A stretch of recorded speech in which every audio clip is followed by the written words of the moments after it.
सुलेमान मोहम्मद खान साहब कांग्रेस पार्टी से हमारे साथ मौजूद हैं। सुलेमान, सीधा आरोप कि आयुष्मान योजना जो है वो प्रधानमंत्री नरेंद्र मोदी की सरकार की योजना है। उस कार्ड पर मोदी और योगी का फोटो देख करके डॉक्टर्स ने भेदभाव किया मरीज के साथ, और उन्होंने कहा कि ये कोई मोदी योगी का अस्पताल थोड़ी है जो यहां आ गए ये कार्ड लेकर। ये आरोप है, सफाई क्यों नहीं आ रही क्लियर? देखिए, पहले तो मैं आपको ये बताऊं, हर किसी का एक फन होता है, हुनर होता है। मान लिए गोपाल अग्रवाल जी राजनीतिक व्यक्ति हैं, मैं हूं पेशे से वकील भी हूं, तो मेरी उसकी एक्सपर्टाइज होगी। कोई नाचता है, डांसर है, कोई गायक है, सिंगर है, गाना गाता है, कोई ड्रामा करता है, ड्रामेबाज है। जैसे माननीय स्मृति ईरानी जी इससे पहले सीरियल्स में काम करती थी, ड्रामा करती थी। अब वो राजनीति में भी, सुन लिया, अब हम नहीं बोल रहे थे, अब वो राजनीति में भी ड्रामेबाजी करती हैं। वो इसकी संजीदगी को, इसकी गंभीरता को नहीं समझती हैं कि कितनी गंभीर पद पे हैं। स्मृति ईरानी जी ने 25 अप्रैल को, जैसा कि आपने कहा जी, उस व्यक्ति की मृत्यु हुई। ट्वीट आया, 25 अप्रैल को भर्ती हुई, 26 को मृत्यु हुई। ट्वीट आया उनका 5 मई को, चुनाव से एक दिन पहले, क्योंकि उन्हें कुछ पता ही नहीं है कॉन्स्टिट्यूएंसी के बारे में। पहली बात, उनकी जो गंभीर नहीं है इस बात का ये सबूत है, और सिर्फ राजनीति करने के लिए उन्होंने उसकी मौत पे, उसकी लाश पे उन्होंने राजनीति करी, जिससे वो वोट बटोर सके और राहुल गांधी जी के खिलाफ एक केस खड़ा कर सके। सवाल मेरा यह है, जज साहब की इजाजत से सवाल मेरा यह है, क्या राहुल गांधी जी ने उस अस्पताल में कहा हुआ है कि अगर कोई आयुष्मान का कार्ड लेके आए, भारत का कार्ड लेके आए, तो भर्ती नहीं करे पेशेंट को? उनकी कॉन्स्टिट्यूएंसी है, अमेठी से उनका वो रिश्ता है कि स्मृति ईरानी का जिंदगी भर नहीं हो सकता।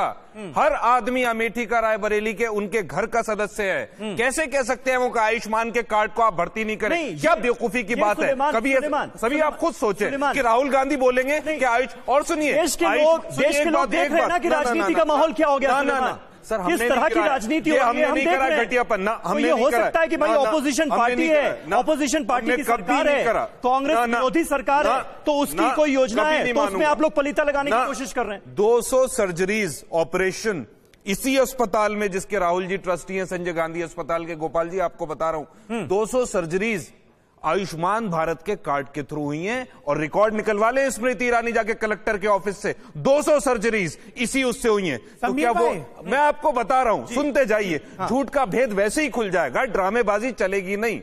और जहां तक बात है ये बात कहने की, इसमें कोई सच्चाई नहीं हो सकती। मैं अगर किसी इलाके का सांसद, परिवार के आरोपों को बिल्कुल नजरअंदाज कर रहे हैं। स्मृति ईरानी ने जो वीडियो ट्वीट किया है उसमें उस शख्स का भतीजा साफ तौर पर आरोप लगा रहा है संजय गांधी अस्पताल पर। आप अस्पताल का बचाव क्यों कर रहे हैं? राहुल गांधी डायरेक्टर हैं उसके, राहुल गांधी जी वहां डॉक्टर थे। राहुल गांधी जी ने कहा था कि राहुल गांधी मेन ट्रस्टी हैं उसके। हाँ, वही मैं बताना चाह रहा हूं। उसके डायरेक्टर का बयान पढ़ ले, सिर्फ सुन ले, अंग्रेजी में है, मैं हिंदी में उसका तर्जुमा करके, अनुवाद करके बता देता हूं। हमने दिखा दिया। कहते हैं एसएम चौधरी साहब के वो जो ट्वीट उन्होंने करी है वो बिल्कुल झूठी है। वो नन्हेलाल 59 साल उनकी उम्र है, फला जगह मुसाफिर खाने एरिया से आए थे। 25 को 11 बजे। परिवार वाले झूठ बोल रहे हैं ना? नहीं, आप कुल मिला के यही कह रहे हैं ना? मैं तो डायरेक्टर की स्टेटमेंट पढ़ रहा हूं। मतलब जिस परिवार में एक शख्स खोया है वो झूठ बोल रहा है स्मृति ईरानी के सामने। मैं कुछ और कह रहा हूं। देखिए, मैं जज नहीं हूं, जज साहब सामने बैठे जी। जज है ये जनता भारत की, और पूरे भारत की और अमेठी की जनता इसका फैसला करेगी। 25 तारीख को भर्ती हुए, उनके पास आयुष्मान कार्ड नहीं था, डायरेक्टर कह रहे हैं। 26 तारीख को उनकी डेथ हो गई, उनको सीरियस लिवर एलिमेंट्स थी जिसके इलाज के लिए उन्होंने लखनऊ रेफर कर दिया गया था। इन द मीन टाइम उनकी डेथ हो गई। अब इसमें राहुल गांधी के हाथ खून से कैसे रंग गए भाई?